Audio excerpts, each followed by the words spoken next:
అందరికీ నమస్కారం. మీడియా మిత్రులందరికీ ఈరోజు ఇక్కడ ఆర్డబ్ల్యూఎస్ కాంట్రాక్ట్ ఎంప్లాయీస్ గ్రామీణ స్థాయిలో పనిచేస్తూ ఉంటారు. మంచినీటి సరఫరా వ్యవస్థలో పనిచేస్తూ ఉంటారు.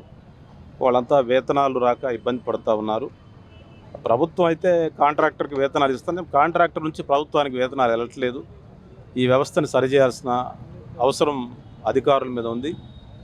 ముఖ్యంగా ఏంటంటే ప్రధానమైన డిమాండ్ ఏంటంటే ప్రభుత్వం నిర్ణయించే షెడ్యూల్ రేటు ప్రకారం 18,000 నుండి 21,000 వరకు వేతనం చెల్లించాల్సి ఉండగా కాంట్రాక్టర్లు 6,000 నుంచి 12,000 మాత్రమే చెల్లిస్తున్నారు.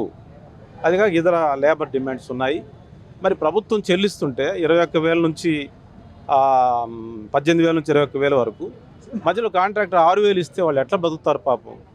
కాబట్టి ఆర్డబ్ల్యూఎస్ సెక్రటరీ, ఆర్డబ్ల్యూఎస్ కమిషనరు, ఆ డిపార్ట్మెంట్ వాళ్ళు, తర్వాత ఆర్డబ్ల్యూఎస్ ఇంజనీర్స్ వీళ్ళంతా కూడా వాళ్ళ హృదయాన్ని అప్లై చేసి, వాళ్ళ హార్ట్ని అప్లై చేసి కనీస వేతనాలు ఇస్తారు. పొద్దున్నే వెళ్తారు, నీళ్లు పడతారు, నీళ్లు పట్టాక దాన్ని నింపాలి, మళ్ళీ సరఫరా చేయాలి. ఇదంతా పెద్ద వ్యవస్థ ఉంటుంది. కుటుంబాలు బతకాలి.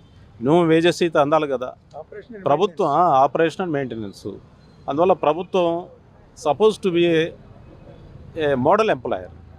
ప్రభుత్వ స్థాయిలోనే, ప్రభుత్వ యంత్రాంగాల్లోనే వేతనాలు మినిమం వేజెస్ అప్లై కాకపోతే ప్రైవేటు కాంట్రాక్టర్లు పెద్ద పెద్ద బిల్డింగ్లు కట్టేవాళ్ళు, లేకపోతే ప్రాజెక్ట్స్ కట్టే దగ్గర వేతనాలు ఎలా వస్తాయి వాళ్ళకి, ఎలా ప్రభుత్వం నైతికంగా ఎలా ప్రశ్నించగలుగుతుంది. కాబట్టి ఆ మినిమం వేజెస్ వచ్చే విధంగా, ఆ ప్రభుత్వం నిర్దేశించిన వేతనాలు వచ్చే విధంగా వెంటనే అధికారులు చర్య తీసుకోవాలి. దీన్ని నేను కూడా ప్రభుత్వంలో భాగస్వామ్యం కాబట్టి నా మిత్రులు చెప్పిన మేరకు నేను కూడా నాకున్న అవకాశాల మేరకు మంత్రివర్యులు పవన్ కళ్యాణ్ గారి దృష్టికి, రాష్ట్ర ప్రభుత్వ నాయకత్వం దృష్టికి తీసుకెళ్తాను. తప్పకుండా న్యాయం జరిగే చూస్తా అని చెప్పి ఈ సందర్భం మీకు తెలియజేస్తాను.